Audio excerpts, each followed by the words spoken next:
Eu acho que cada um tem um comportamento, cada um age de uma maneira, mas não tem problema nenhum. Eu conheço bem o Gabriel, trabalho com ele todos os dias, sei que ele queria ficar mais tempo em campo, mas nós temos o Pedro também, que é um jogador importante nessa função. Naquele momento eu achava que precisava de um jogador para segurar um pouco mais essa bola, para a chegada dos outros jogadores à frente, e logo depois até sai o gol, mas sem problema nenhum. Conheço bem o jeito do Gabriel, todo dia, não há problema nenhum. Fico. Ele se doou muito hoje no jogo, ajudou muito na marcação, ele teve boa recomposição, teve as suas chances de gol também novamente. Ele está sempre aparecendo pela movimentação, pelo mérito da movimentação dele, mas sem problema nenhum. Alguns saem mais cansados, mais tranquilos, outros queriam estar mais tempo dentro de gol. O centroavante normalmente é assim, é mais fominha, né, para estar dentro do campo. Vai chegar o momento que ele e Pedro vão estar junto dentro do campo de jogo, em algum momento. E, infelizmente, em outras vezes, ele vai ser substituído, faz parte do jogo, faz parte da decisão que um treinador tem que tomar. Essa sonora ela é interessante porque ele já sinaliza Pedro e Gabigol, algo que ele tinha colocado como quase que fosse muito difícil, vamos colocar assim, né? Porque não tinha a questão da recomposição. O Gabigol está fazendo a recomposição, amigo. Ontem fez. Então, por isso o Rogério mudou. O Rogério se arrependeu do que falou? Gabigol, 13 jogos, 12 como titular. Ele foi substituído 11 vezes. 11 vezes. Uma vez ele foi expulso e uma vez ele foi reserva. Tá? Minutos por jogo, 65,5. Mais tempo em campo. Ficou quase os 90 minutos quando o Flamengo ganhou do Santos de 4-1. São 8 gols mais 2 assistências. Né? Bom lembrar que na final da Libertadores 2019, Gabriel marcou gols ali aos 44 e aos 47 minutos do segundo tempo, né? Acho que quem fez a tela falou, tá tirando o Gabriel, mas ele faz gol no fim. Deve ter isso também aí nessa história da tela. Mas olha só, esse é o ponto, o Calçade. Então vamos lá.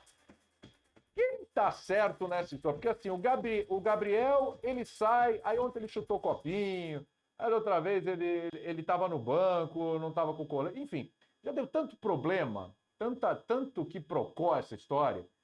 E aí o Gabriel tem o lado dele que tá certo, porque, pô, toda hora me tira do jogo, toda hora eu saio, toda hora me substitui, não é possível. E tem o lado do Rogério em olhar, falar, pô, a gente tem um jogo já domingo, vou dar uma poupada nele. Tem uma certa, sei lá, birra do Rogério também, tem muita gente que fala isso, porque não tem necessidade de tirar. Que lado você tá nessa história, Calçado?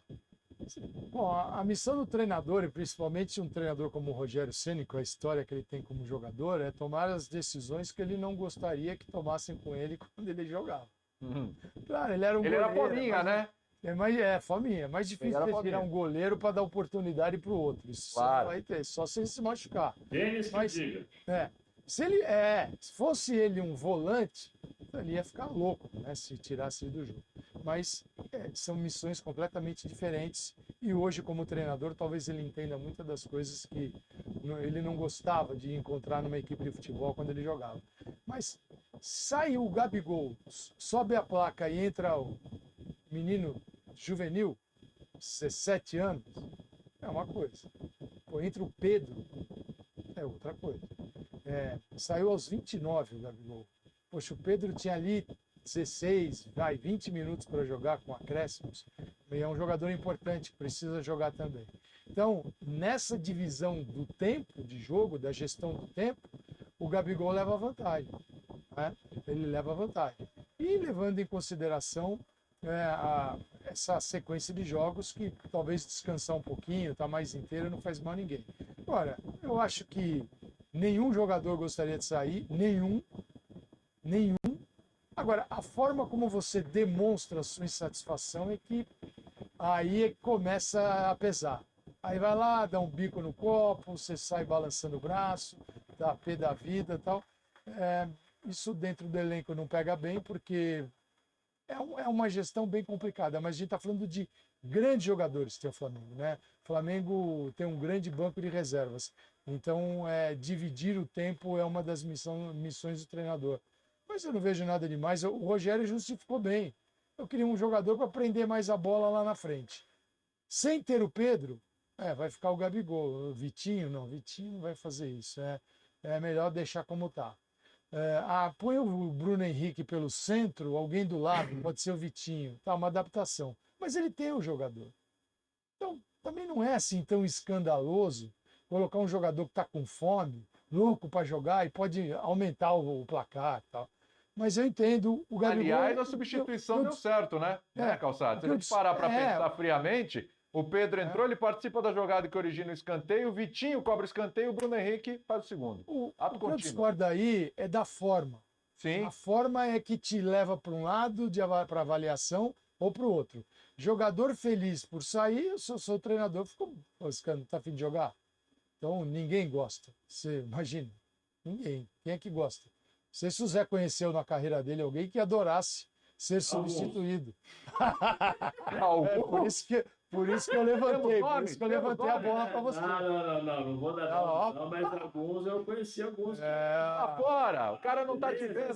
Zé, pra dar uma descansada. Tinha alguns caras que falavam, esse cara que gostava de sair é o cara que falava para a esposa, ó, tem que concentrar 2 dias antes, né? Ou senão a gente vai ficar concentrado depois. Tem uma série de coisas também. E tem jogador que às vezes, assim, tem cara que não gosta e tem cara que fala, não, beleza, tranquilo, uma substituição, né? Tem o próximo jogo. Eu acho que é muito da cabeça do jogador, mas que tem jogador que... Mas você jogou na Europa, assim, a cultura é muito diferente, né? Essa coisa. Claro que lá também acontece, eventualmente, o cara que é substituído o tempo todo.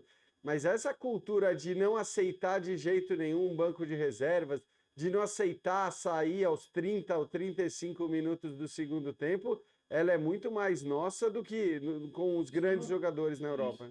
Isso não existe lá, Jean. Isso não existe na Europa. Você tem um ou outro personagem, aí você põe Ibrahimovic, você põe esse tipo de personagem, Cristiano Ronaldo, Messi, mas eu acho que esses caras, com todo respeito ao Gabigol, eles estão muito acima do Gabigol, né? Eles estão muito acima do Gabigol, respeitando o Gabigol e o que ele vem fazendo.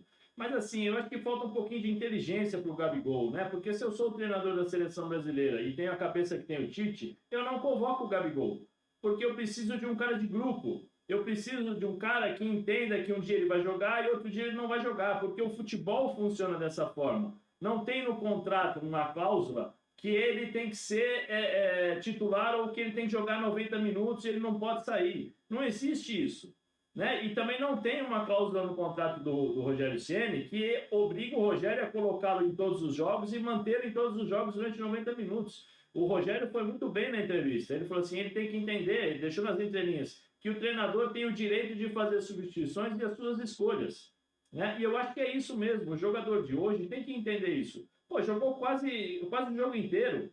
É uma falta de respeito com o Pedro que está entrando, né? Porque aí ele vai dar o direito de todos fazerem esse tipo de situação. E é ruim. E é ruim para o próprio Gabigol. Se eu sou o Tite, eu não o convoco. Por mais que ele esteja fazendo gol, por mais que ele seja um cara que está se destacando, né? Está se destacando, que ele é bom jogador, mas só que conhecendo o Tite, ele vai preferir um outro tipo de comportamento em competições, em jogos amistosos, aqueles amistosos que, não, vamos ver o jogador, aquele negócio que o treinador leva só para o banco, ou leva para dar uma satisfação, tá jogando bem, nossa, é o cara do brasileiro e tal. Não, vem cá, vamos lá, preciso ver você no dia a dia. Vai lá e leva e deixa no banco. Não, dia a dia tá bom, se esforçou. Não, eu acho que o Gabigol tem potencial para ir para a seleção brasileira, porque ele é um bom jogador, finaliza muito bem. Agora, ele precisa entender que o futebol mundial não permite esse tipo de situação. Se ele não gosta, o que ele faz? No dia seguinte, ele chama o Rogério e fala assim, ô professor, vem cá, eu não estou gostando disso, não gosto de sair sempre. Eu gosto de jogar, mas eu não gosto de sair. Bom, o que está faltando? O que eu preciso fazer para jogar 90 minutos? Ele tem que ser inteligente. Até porque o treinador dele foi mais fominha do que ele jogando. A gente sabe disso.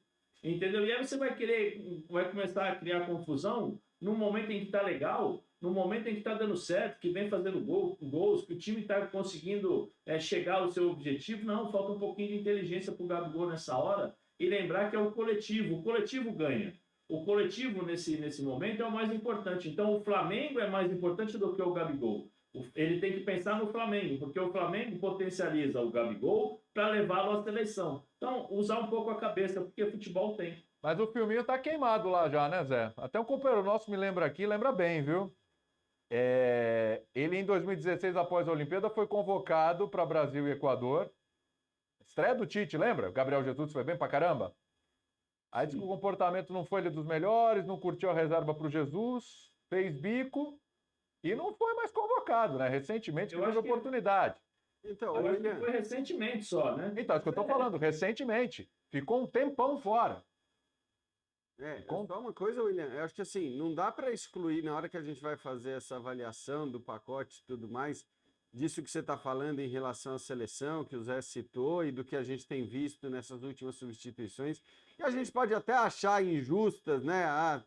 Ele sair todo jogo para a entrada do Pedro e você não tentar em nenhum momento pôr os dois. É uma outra discussão, mas é o que o Zé falou, quer dizer, você pode reclamar disso de uma outra maneira, você pode expor essa insatisfação de uma outra maneira e particular. E o que eu ia dizer é que a gente não pode excluir desse pacote de comportamento e de postura do Gabriel o que aconteceu na Europa, porque bola, como a gente sabe, ele tem. Ele tem. Ele tem futebol e tem futebol para jogar, inclusive acho que em grande clube europeu, não vai ser o craque do grande clube europeu, não vai ser o grande nome, mas ele poderia ter tido muito mais sucesso, né? Aliás, poderia ter tido algum sucesso na Inter de Milão, poderia ter tido algum sucesso em Portugal, e se ele teve tão poucas chances, não é porque ele não tem qualidade técnica, não é porque ele não tem bola, então é óbvio que foram 4 técnicos, eu gosto sempre de lembrar isso. Não é que ele pegou um técnico, como foi o caso do Pedro, por exemplo, na Fiorentina, que pegou um técnico que achava, e nem um técnico tão bom, né? Era o Montella, que achava que ele não tinha qualidade para ser o titular ou para jogar ainda tal, e o deixou de fora. Não, o Gabigol, tendo a bola que tem, passou por 4 treinadores e com nenhum deles ganhou muitas chances, ganhou tantas oportunidades. É evidente que tem a ver muito mais com comportamento do que com falta de qualidade, com falta de futebol. Por que um jogador é substituído? Porque ele se machuca, porque ele não está jogando bem ou não está cumprindo a função que o treinador gostaria, porque o jogo se modifica, o jogo muda. Às vezes Porque está muda. sendo poupado de alguma forma por uma sequência de jogos. Né? Mas você pensa num jogo, tá rolando o outro. Você fala, poxa, eu tenho um aqui que é diferente. Os que estão lá estão justamente para consertar, para te fazer ganhar o jogo. Não é só para preencher uma vaguinha. Né? E a outra é essa gestão do treinador, do elenco, que o treinador também acha que tem que dar. Principalmente, não é fácil. Tem que dar, né, Calçade? Tem que dar. Não é fácil ser o gestor de um elenco com essa qualidade. E o futebol brasileiro, ele está assentado, o alicerce do futebol brasileiro é escalação. Se o treinador não der escalação, ele é um demônio. Tem que dar antes. Abrir o treino e mostrar para todo mundo. Time titular, se ele não tiver um time titular, se ele tiver uma ideia titular ou ideias de jogo titulares na cabeça dele e for modificando, pô, hoje eu quero um volante como o Zé Elias, amanhã eu quero um outro tipo, ó Zé, vem cá, eu tô pensando assim com esse jogo, tal adversário e tal. Pode ser. Agora, a gente está muito preso a essas coisas. O time é titular, você não mexe no time e você tem que dar a escalação 3 dias antes. Aí o futebol brasileiro está feliz da vida. E tem uma coisa que eu acho que assim, o Flamengo montou um elenco para essa altura estar disputando tudo, né? O Flamengo montou um elenco para disputar todas as competições das quais participou até o final. Então, evidentemente, isso cria também um desconforto, um problema maior para o técnico, porque na hora que você monta um elenco que deveria chegar à final de todas as competições e você sai cedo demais, né? Não acho que foi cedo demais para o padrão médio dos clubes brasileiros, mas para o Flamengo, sim. Por ter tido um esquadrão, por ter montado um elenco com 2 times muito fortes, né? Não chegou à final da Copa do Brasil, não chegou à final da Libertadores, nem mesmo a semifinal, e aí é claro que você acaba sofrendo porque você vai ter que gerir e administrar um elenco que é feito por grandes jogadores. Aliás, o Pedro é um cara que a gente tem que ressaltar como o oposto, né? A postura do Pedro tem sido uma postura exemplar. Então, se a gente está criticando os biquinhos do Gabigol, é bom a gente elogiar bastante o que o Pedro como ele vem se comportando, porque eu não tenho dúvida alguma em afirmar que no momento em que o Pedro virou o reserva do Flamengo na temporada, ele era o melhor jogador do Flamengo na temporada. Ele era o cara que estava jogando em mais alto nível, foi para o banco, na boa, entendeu a qualidade do elenco do Flamengo, entendeu o crédito que outros jogadores tinham pelo que fizeram em 2019, entendeu o fato de que o Ceni queria aproveitar, né, um entrosamento e uma ideia já presente na cabeça dos jogadores sobre o jogo com o Jorge Jesus e aceitou. Então, vamos também fazer o elogio e destacar o lado positivo desse imbróglio todo, que é a postura do Pedro. Ô Zé, como é que o elenco vê isso internamente? Aliás, a pergunta do Calçade é boa, Zé. Deixa eu só engatilhar junto com a do Calçade, uma aqui parecida, que eu estava pensando numa coisa aqui que vai na linha do Calçade. Como é que o elenco vê isso? E aí, junto a isso, também quero saber de você. Eu fico imaginando se o treinador ele tem um planejamento de tirar o jogador todo jogo para poupar, ou por algum motivo, por característica do jogo, ele chega no jogador e fala: é o seguinte aqui, ô Gabigol, vamos conversar aqui eu e você, tete a tete, olhos nos olhos. Durante os jogos, é possível que eu vá mexer, principalmente depois da primeira rusga, né? Da primeira rusga. Gabigol, é o seguinte, sei que você não gostou e tal, mas é o seguinte, que eu tô com um planejamento aqui, eu vou precisar tirar você algumas vezes, entendeu? Final de jogo, vai ter uma sequência aqui, eu quero te poupar um pouco, mesmo que você esteja bem no jogo e tal. Assim, a partir do momento que você faz isso, eu fico imaginando que o atleta, beleza, ele compra a ideia, fala, não, já conversei, eu sei que isso vai acontecer. Agora, se tem a conversa e o cara continua fazendo isso mesmo com uma conversa, aí me surpreende, é muita birra, é muita marra. É muita marra. E se por um acaso nem tem uma conversa do Ceni com o Gabigol, é uma coisa do tipo, eu vou substituir, quem manda aqui sou eu, problema meu, acho que é pior ainda. Então vamos lá, o elenco, que é o que o Calçade te perguntou, e essa relação que eu queria saber também. Mas nas entrelinhas da entrevista do Rogério tá isso aí, William. Quando ele fala que ele precisa entender que o treinador tem as suas opções e tem que fazer as suas escolhas, coloca nas entrelinhas esse recado pro Gabigol. Né? Tá aí, não tá explícito, mas tá ali para bom entendedor, uma vírgula bem colocada já é o suficiente. Né? Então eu acho que o Gabigol entendeu esse recado. Para o grupo, William, e respondendo a pergunta do Calçade, assim, depende muito da pessoa no dia a dia, entendeu? Se o cara for uma mala, para falar a verdade, se for uma mala, uma mala sem alça, um container, ele não é visto muito bem, não. Aí tem as suas consequências durante o dia a dia, muitas vezes começa a criar uma birra, ele fica isolado e tal. O Gabigol é um menino do bem, ele é um menino do bem, não é um menino mau caráter, ele é de boa índole, é um menino gente boa. Falta um pouquinho aí de entendimento para ele saber como funciona o futebol, como é o futebol de hoje. Né? Então tem esse tipo de situação, mas, como eu falei, tem uma linha muito tênue entre aceitar essa situação porque o Gabigol está fazendo gol, está resolvendo o problema, e não aceitar essa situação porque o Gabigol não resolve, não tá resolvendo o problema do Flamengo e está se comportando dessa forma. E aí você pode gerar não desentendimento entre os jogadores, mas um descontentamento, porque aí você começa, opa, ele faz isso quando ele sai, eu também vou fazer. Né?